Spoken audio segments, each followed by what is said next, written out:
Well, we're at 10:02, Mike, so I'm inclined to suggest that we get started. Hi, everybody. We've posted the agenda for today's session, and I'm going to turn it over to Mike DeLuca, who's the lead investigator on this project. I just want to make a note that we are recording this session. There are several stakeholders who could not attend and asked if we could record. Mike, I'm going to turn it over to you. Okay, thanks, Jeanne. So we'll go through a round of introductions, and then I'll provide an overview of the project, which has been to design and develop a web-based GIS tool for shellfish sighting in New Jersey. And we'll talk about the justification and do a deep dive into the tool, which is still a work in progress, and there are opportunities for input. But first things first, let's do some introductions. Jeanne noted, I'm Mike DeLuca. I'm with Rutgers University, and I'm the PI on the Sea Grant funded project, funded by the National Sea Grant Office. We have a number of investigators involved in the project. I'll introduce the Rutgers folks and then turn to our collaborators on the project. Of course, Jeanne Herb, who's with the Blaustein School of Planning and Public Policy. She's responsible for stakeholder engagement, communications, outreach, facilitation, the go-to person for this project. We have Lucas Marxen, who's the director of the Office of Research Analytics at Rutgers, and he, along with Michelle Stuart, have been the technical gurus on this project to develop the tool. We have Dave Bushek, who's the director of the Haskin Shellfish Research Lab. And then also Lisa Calvo had been with us early on in this project. She is no longer with Rutgers, but she played a key role in developing the project. So I'm going to turn over to our DEP colleagues on the project, who are co-PIs. And Russ Babb, would you like to introduce yourself and your team? And I just want to chime in. So for our webinar master, Matt, there's a couple of folks who need to be able to speak. So that was everybody who was on the agenda. Do you want me to allow them to speak or change them to panelists? One should, whatever's easier for you. All right, Russ, you should be able to talk now. Thanks. Anyone else offhand I should give that privilege to? And Zack Greenberg, Cheng. And great, thank you. Go ahead, Russ. Hey, good morning, everybody. I just gave a fantastic 10-minute speech. And, I'm sure you did. Forgot what I said. So I'm Russ Babb. I'm the chief of the Bureau of Shell Fisheries within the New Jersey Marine Resources Administration. We've had a number of staffers that have worked, very closely with this project over the past few years, particularly Jeff Norman, Craig Tomlin, and Megan Kelly. From a mission perspective, our bureau is essentially a natural resource management unit. We're within DEP, and our focus is shellfish species. We do a lot of work with marine benthic habitats and obviously aquaculture. Our role in aquaculture is relatively specific statutorily. We're charged with coordinating the shellfish leasing program, so where all this stuff is happening. And we work closely with a number of units within DEP on the permitting side, land resource protection, our Bureau of Law Enforcement, Coastal Enforcement, Tidelands, a number of the Department of Health. And on the federal side, we have the FDA, the Army Corps, and the Fish and Wildlife Service. And then we have a very close role with the New Jersey Shell Fisheries Council, which is a 10-member body that's appointed by the governor and the Senate.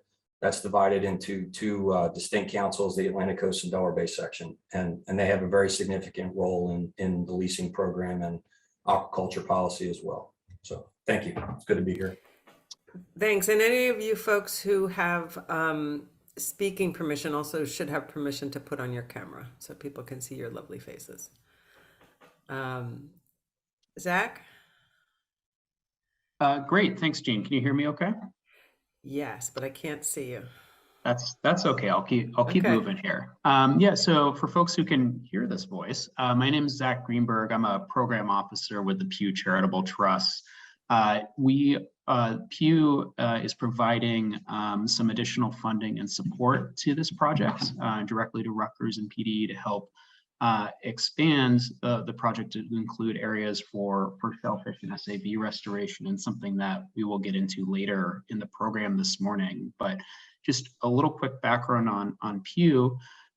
Pew is an independent, nonpartisan nonprofit. Our mission is to inform and improve public policy based on science and research, and we work collaboratively in the US and also internationally. And Pew is a organization that works on a range of issues, including health, finance, food safety, and environmental protection. And so that's where I come in. And on the conservation front, we generally work to protect biodiversity and healthy ecosystems. And because shellfish are such a key component of this in the coastal zone, that is where we got involved in the project. And look forward to the presentation today, and just want to say thank you to the attendees, but also thank you to our partners at DEP, Sea Grant, Rutgers, and PDE. So thank you.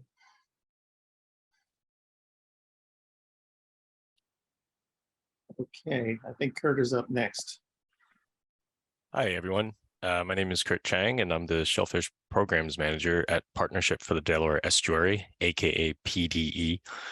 For those unfamiliar with us, PDE is the host of the Delaware Estuary Program. It's a national estuary program, and we're committed to improving the Delaware River and Bay through our science-based efforts. We have multiple shellfish programs focused on both fresh and saltwater species to promote ecosystem services that they provide. While she couldn't make the call today, our science director, Dr. Danielle Krieger, and I have been actively engaged in the mapping tool development and have helped to think carefully about the tool's applicability and utility. And we see this informational tool as a way to understand, communicate, and help people gain a true appreciation of the complexities that surround our nearshore habitats and activities.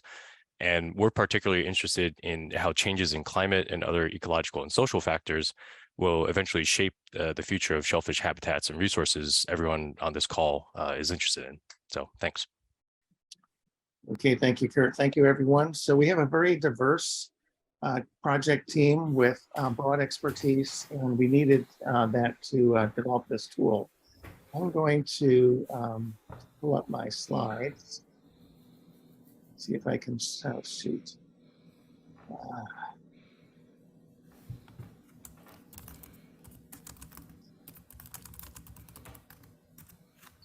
Share screen here.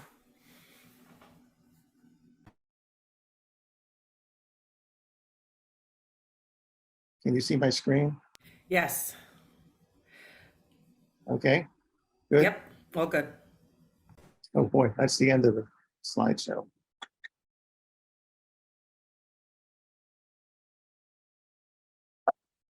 There we go. Okay, so here again is the list of our project team members. Thank you all for being here today and for the introductions. This is a project that had its genesis a few years ago, and quite a few years ago, actually, when there was a conflict that arose in the coastal zone over red knot foraging in Delaware Bay. That species had been listed as threatened about 7-8 years ago. And it led to a number of conservation measures that were imposed on the shellfish growing community in Delaware Bay. And I think there's been some good adaptation to those conservation measures, some changes, and some familiarity among the growers to follow these conservation regulations. But it pointed to the need for being more proactive in identifying coastal zone conflicts up front in the process of siting and conducting shellfish growing operations. I have been to a number of aquaculture conferences and meetings over the years, and a number of other coastal states have developed a similar web-based tools or models for identifying potential conflicts and being able to address those up front as siting efforts proceed. So that was really the genesis of the project. The goal is to identify suitable areas for future shellfish aquaculture in New Jersey.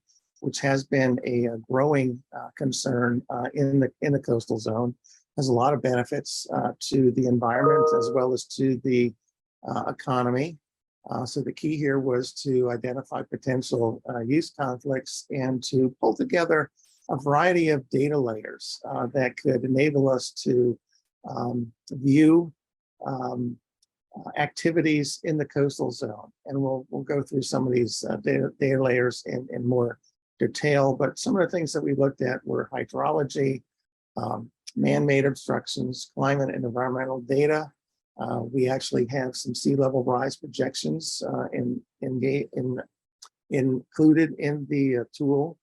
A lot of information on current uses, including shellfish leases and a variety of other data layers. And I do want to emphasize that this is not a decision-making tool or a spatial plan or planning effort for shellfish aquaculture.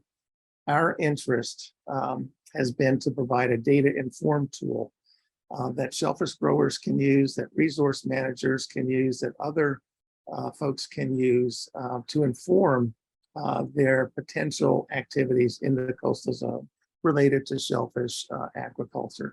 So again, not a decision-making tool. That is up to the shell fisheries councils and DEP.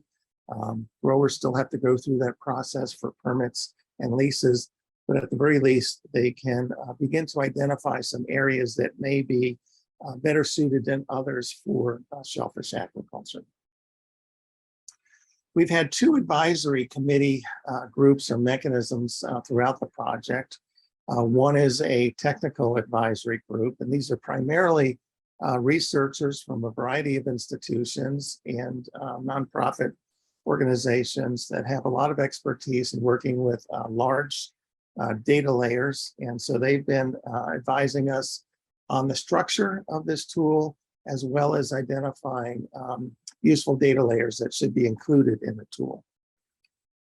We also have a project work group, and these are representatives of the stakeholder community, folks who have current activities in the coastal zone, and they range from the conservation community, shellfish aquaculturists, fishing groups, marine trades, county planning offices, and so on.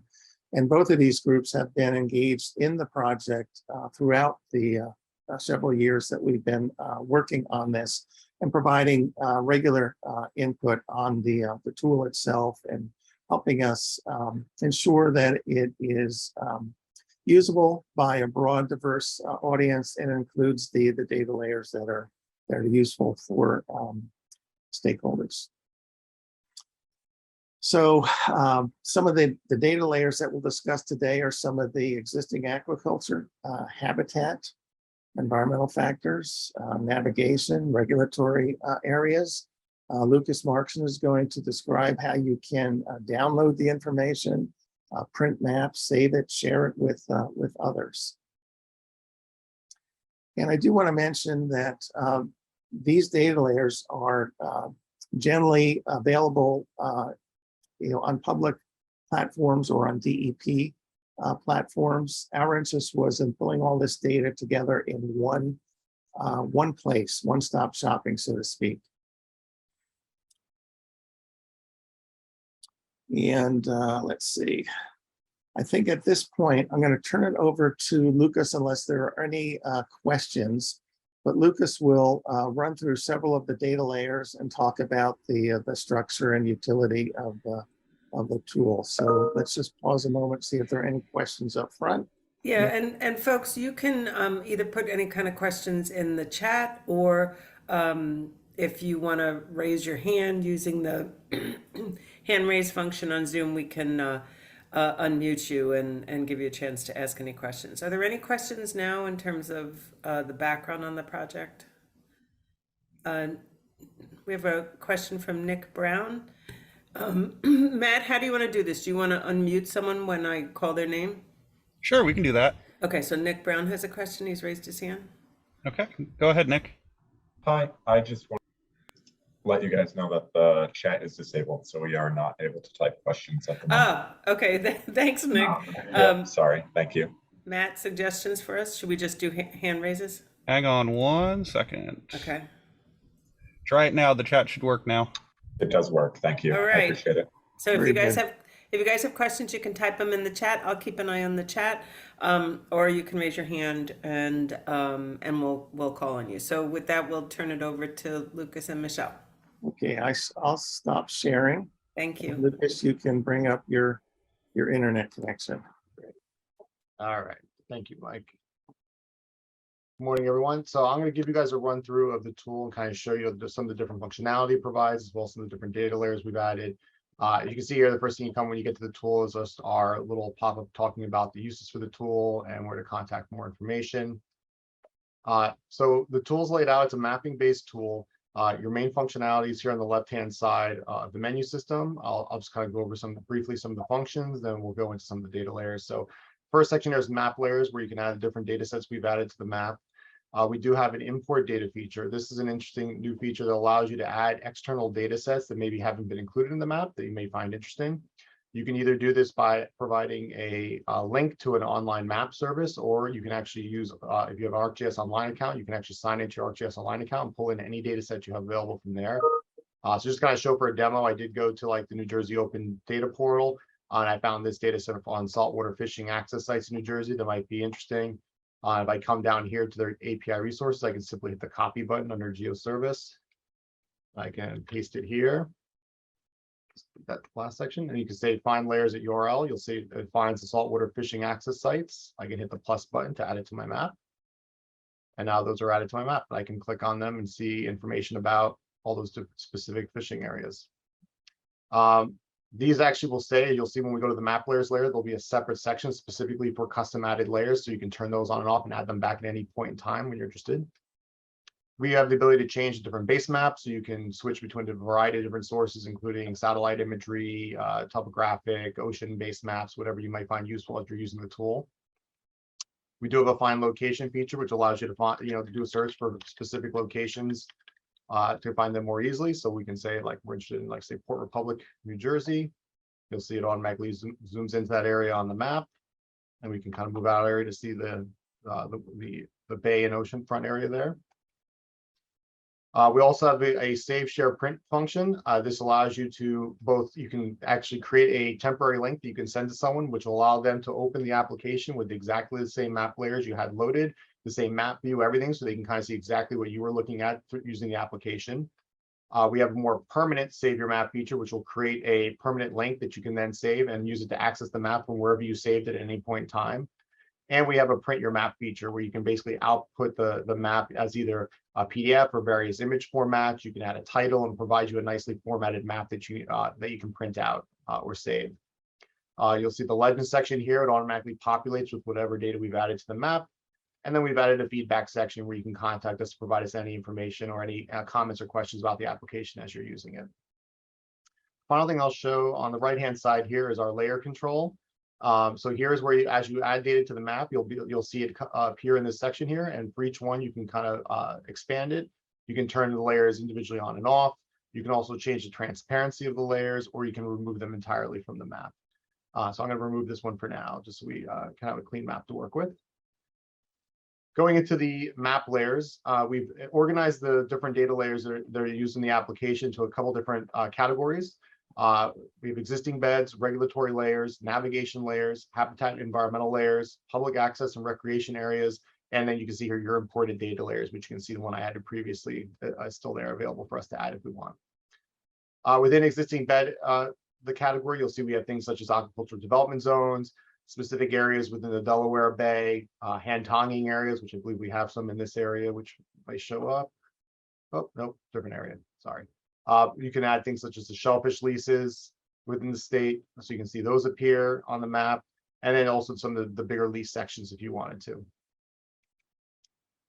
As you go into like the regulatory layers, you'll see the same thing. We have them broken out by Delaware Bay designation lines, Dry Bay biological exemption line, the Mulca River Title 50 line, which should appear up here, and then shellfish leaks exclusion areas, which cover the entire coast and Delaware Bay area of New Jersey. So you can see specific areas where there are exclusion areas, and all the data sets on the map are interactive, so you can click on them and see information specifically about, say, in this case, the Cape Horn lease exclusion area to find out more about each individual layer itself. We also have some data on navigation layers. So we have things such as the U.S. Coast Guard aids to navigation, which will show you the locations of specific like buoys and things like that, as well as the NJDEP channels, which will show some of the major boating channels within the state. Under habitat environmental layers, we have a lot of different types of layer sets here. We have things such as submarine cable areas. So you can actually add these to the map and see specific areas where there may be submerged cables in the areas you may be concerned about if you're thinking about doing certain types of aquaculture. We have data on USGS sediment textures. As Mike had mentioned, we do have data on sea level rise. So if you're starting to think about, what the potential impacts of certain areas may be in the future due to sea level rise, you can actually add those to the map and see what areas may be inundated under specific sea level rise scenarios. I'll remove that for now. We've also included data on total water levels. This is basically an expanded version of sea level that provides inundation up to 20 feet and is meant to be able to visualize not just sea level rise, but potential flooding events such as major storm events that could occur on top of sea level rise in the future, and allow you to visualize those higher levels of inundation that could occur. We're pulling in data from NOAA from their digital elevation bathymetry data. One of the new data sets we've added from DEP is the imperiled species for aquaculture planning. This specific layer, when you add it, it does ask you to read through a kind of disclaimer explaining what the data is and how it should be used and represented. And so once you agree to that, you'll see it adds to the map. Let me turn some of these other ones off quickly so you can see it a little better.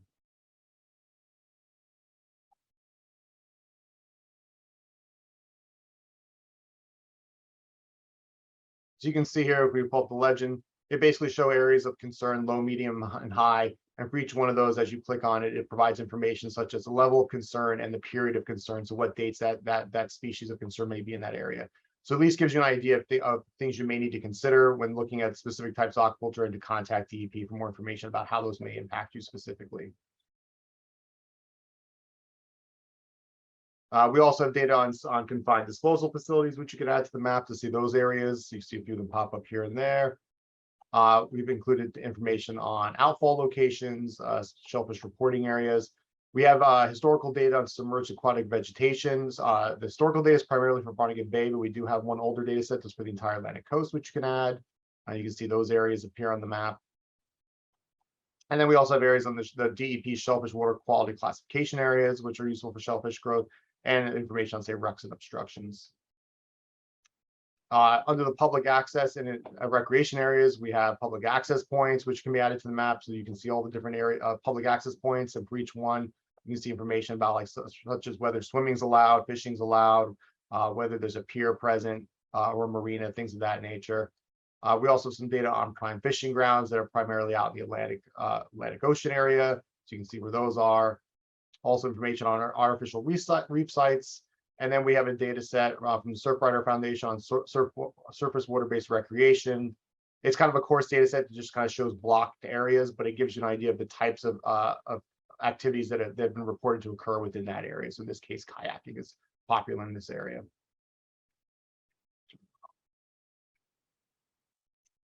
And so that's kind of an overview of all the different data sets that we've included in the tool. I'll just kind of show you here again the save, share, print feature. So, if we go to the temporary map, we have a little try this link button. You'll see it'll basically open up a copy of the application. Let's give it a second to load. It's already zoomed into our Port Republic area, and you can see it preloaded all the data sets that we were using onto the map automatically. So this is an easy way you can take a link and quickly share it with others as you're working on something, if you wanted to show someone something you were curious about or working on. And similarly, we'll see how this works. I'm going to create a little export of a PDF map. You do have the other advanced features. You can do things such as adding like authorship and stuff to the map and including a legend. Whoops, what did I do there? Oh, I messed that up. Sorry. Remove some of these data sets.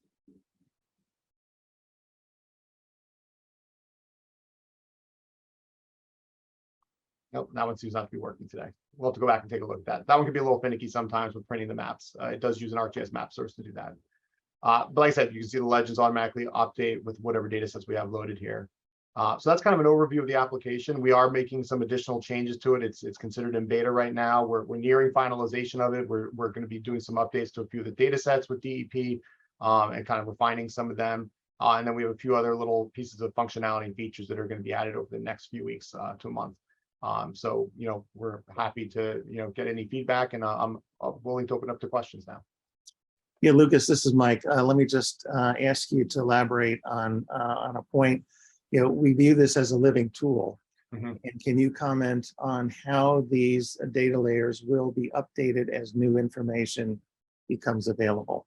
Sure. So the majority of the data layers we are trying to pull directly from their authoritative sources. So for instance, a lot of the data layers are developed by the New Jersey Department of Environmental Protection and are hosted through their map services. So our application is pulling them directly from their authoritative map services. So as they make updates to those data layers, they will automatically appear updated through the tool.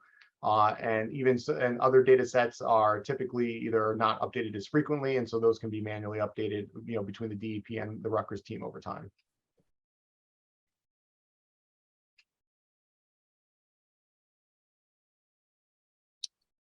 Okay, any other questions for Lucas?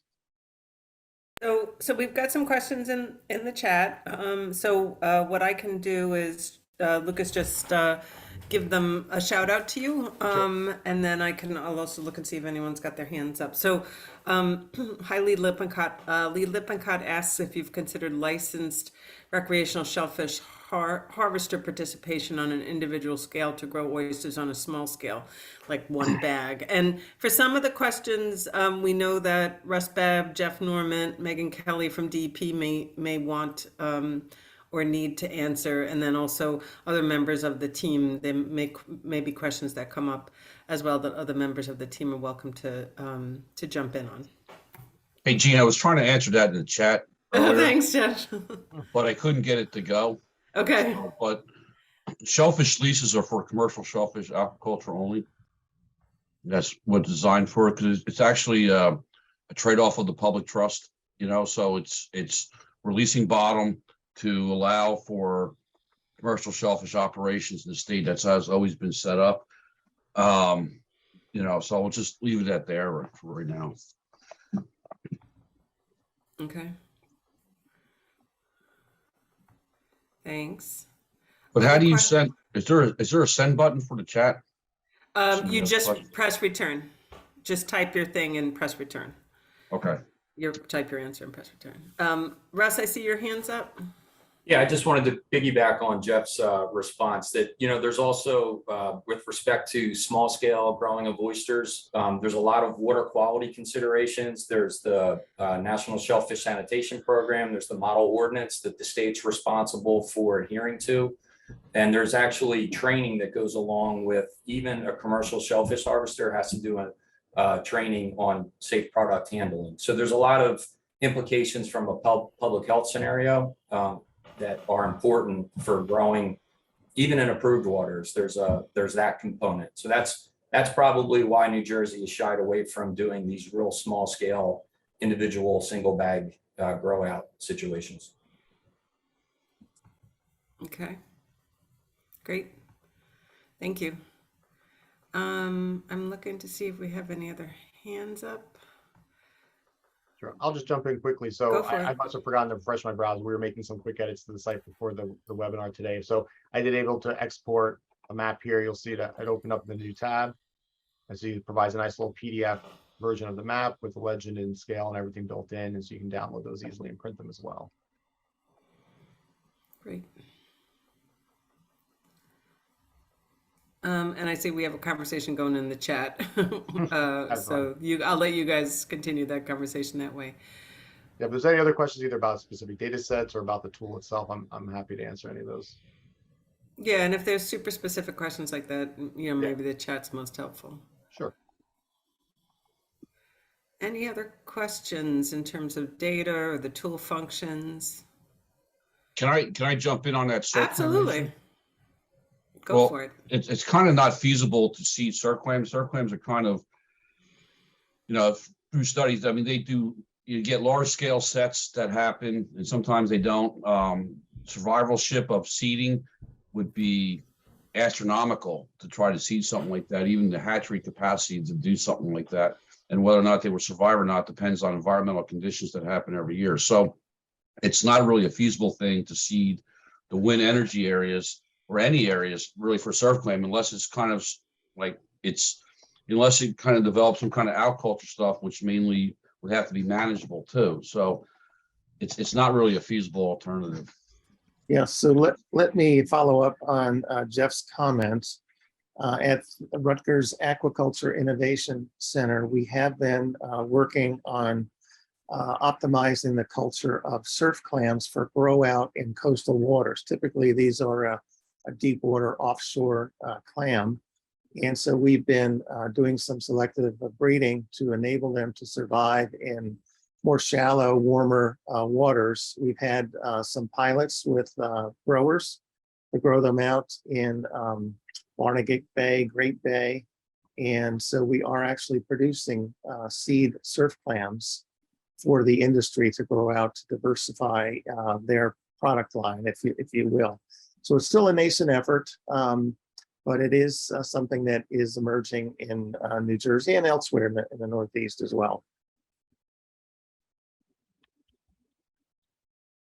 So at this point, Mike, I don't see any other questions in the chat or hands raised. So I think we can move on. Yeah, okay. So I believe we're going to go to Dave and Zack next. Dave Bushek, Zack Greenberg, to talk about the complementary project to map some new shellfish beds in estuaries. So go ahead, and Dave and Zack.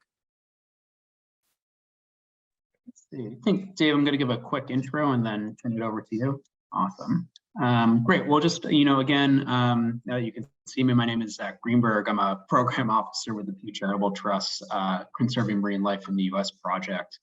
And so this is an initiative from Pew that's working across the country to protect and or restore valuable coastal waters and habitats like shellfish and oysters. By identifying and advancing science-based conservation measures with an overall goal to make sure that all people can enjoy and benefit from nearshore resources, now and into the future. And so we were really excited to learn about the Sea Grant project and got to talking with many of the partners that we've heard from today and realized that there was definitely some overlap area for collaboration. And so Pew's role in the project is providing some additional resources, both to Rutgers and the Partnership for the Delaware Estuary to take a expanded look while we're developing this tool to include areas for potential shellfish or SAV, submerged aquatic vegetation restoration. And so really Pew is helping to enable the project teams to be able to collect additional data via some limited surveys, which we'll hear from Dave in a little bit on. And these surveys are to map areas of shellfish and SAV where data are lacking to help inform development of the GIS tool. And so I think at this point, Dave, why don't I turn it over to you? You talk a little bit about the survey work and sort of where we're at with that part of the project. So thank you. Sure, thanks, Zack. I'm going to go ahead and share my screen.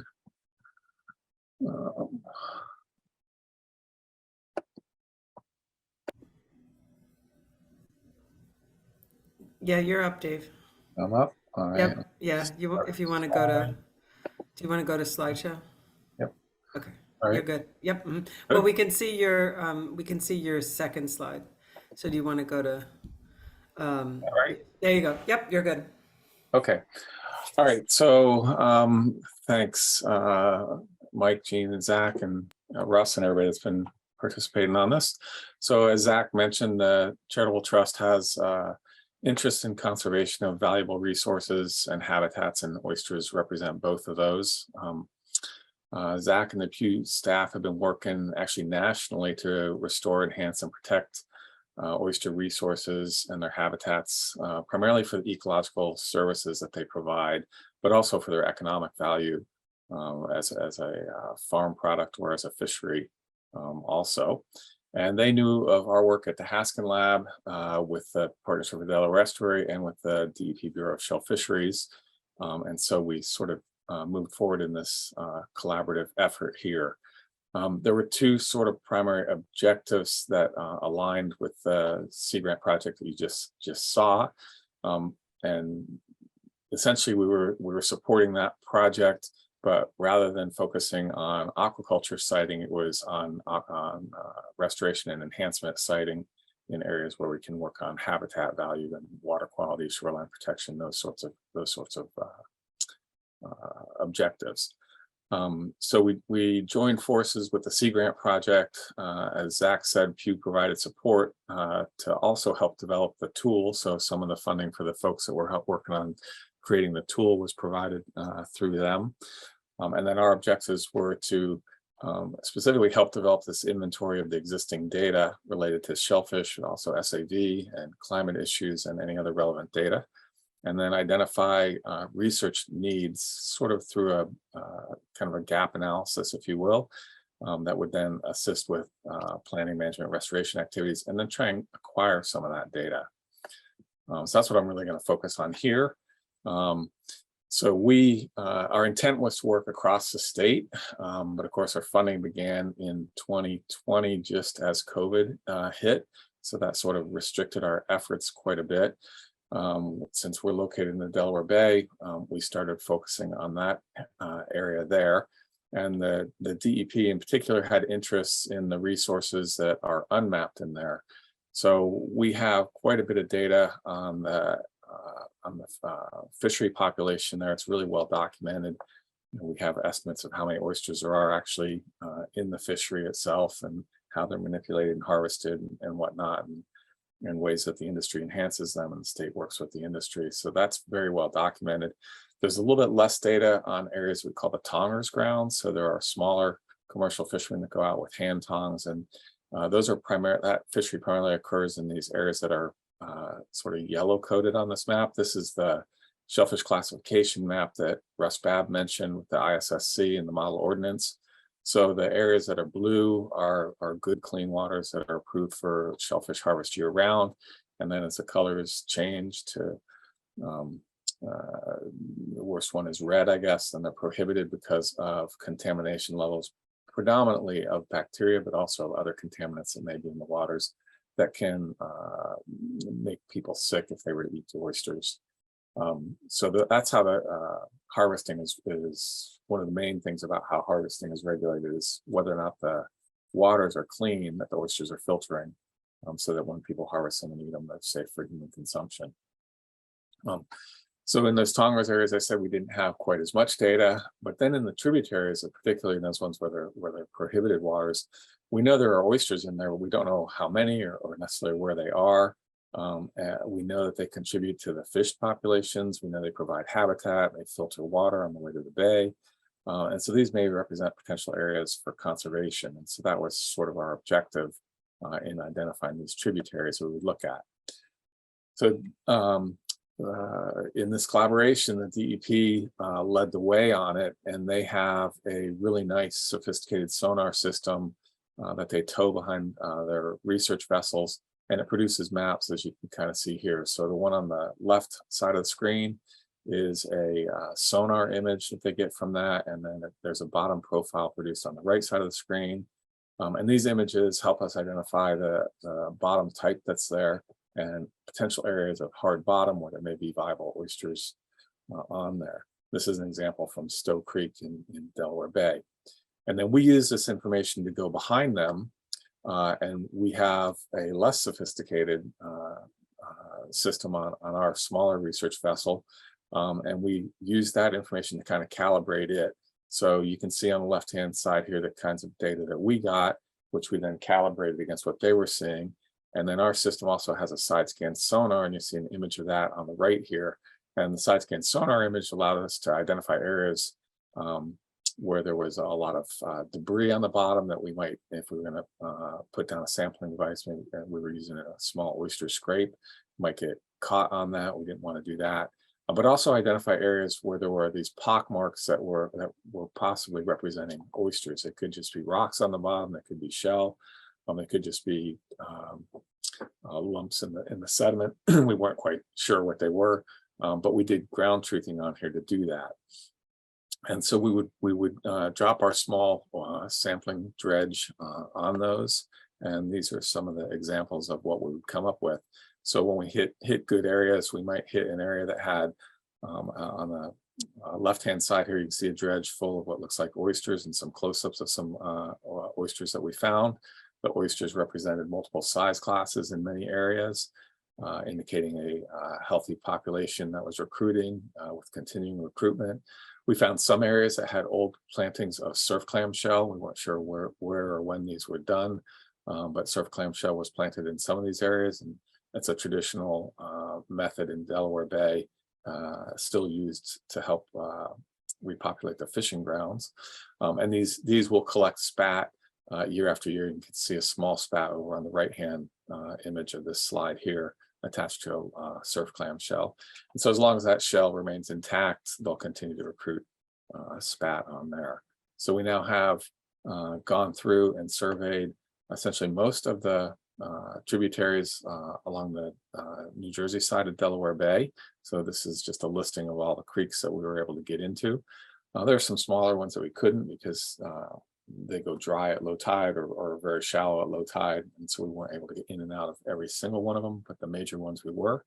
And that data is now going to feed into the GIS system and help the Bureau manage this resource, at least in Delaware Bay. And as time goes on, we hope to be able to work on the Atlantic coast and do some more, but we'll wait to see how that moves forward. So that's really all that I have to say about this. If there's any questions, I'd be happy to answer them. Does Zack and Kurt want to add anything? That was a good summary for me. Thanks, Dave. And just, yeah, how it's going to feed into the tool and help inform that tool. So thank you. Great. Likewise, I would just say, we're pretty excited to expand some of our survey work and just try and understand more about the resource as a whole. And, seeing these smaller populations it paints a better picture. Great.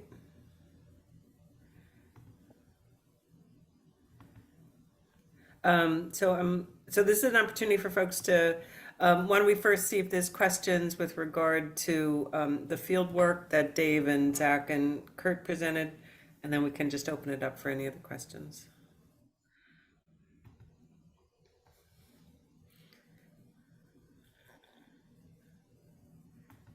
No questions? It's a quiet group. Everybody's still drinking their coffee. I don't see any questions up. Then let's just see if there's any other questions on either aspects of the work that was presented today, the data visualization tool or the field work.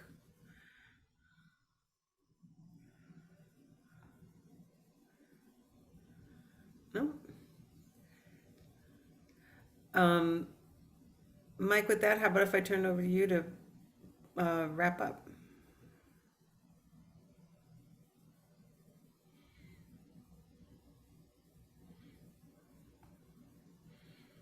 We have Mike. I know he was having internet trouble. So I'll jump in with something, Jeanne. Okay, thanks. We had talked about and thought this was going to be a question, actually, was where people are going to access this tool from. Yeah, I was going to bring that up too. So a couple things in terms of next steps. I think what's important to emphasize is that the purpose of this meeting, and then we have an identical meeting like this on Wednesday evening from 5 o'clock to 7. We just wanted to have 2 different times of the day to maximize people's ability to attend. So some of the comments and things that we hear from you are to allow us to refine the data tool and to continue to enhance it. So there'll be a version 1.0 it looks like we lost Mike. That's good. I can wrap up. So it looks like we'll have a version 1.0 come September. The expectation is that would reside at the NJDEP website. And then the expectation is that we have a list of some kind of near-term enhancements we want to make even after that version 1.0.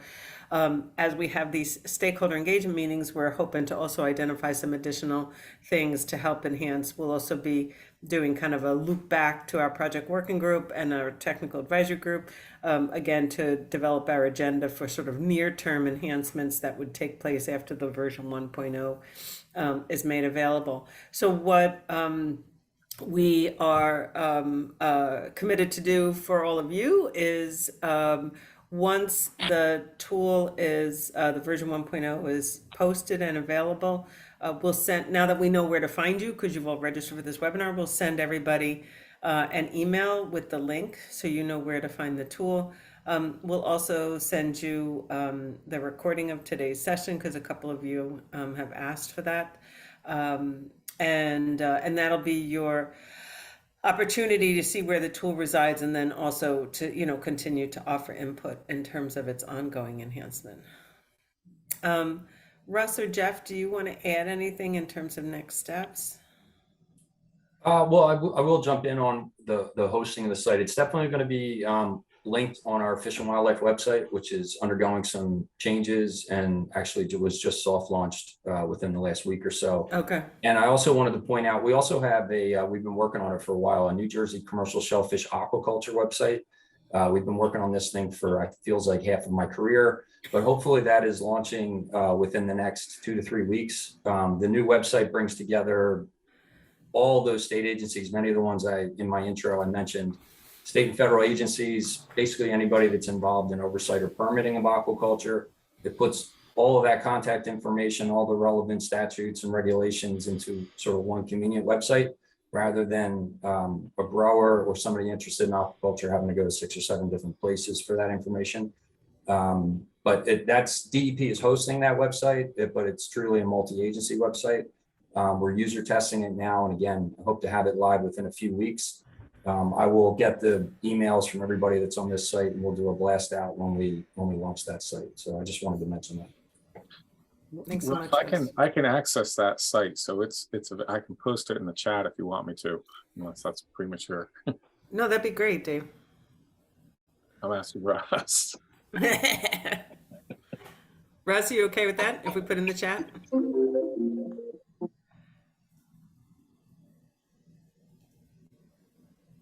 All right. Well, if you want to ask him, Dave, in the chat, maybe. Oh,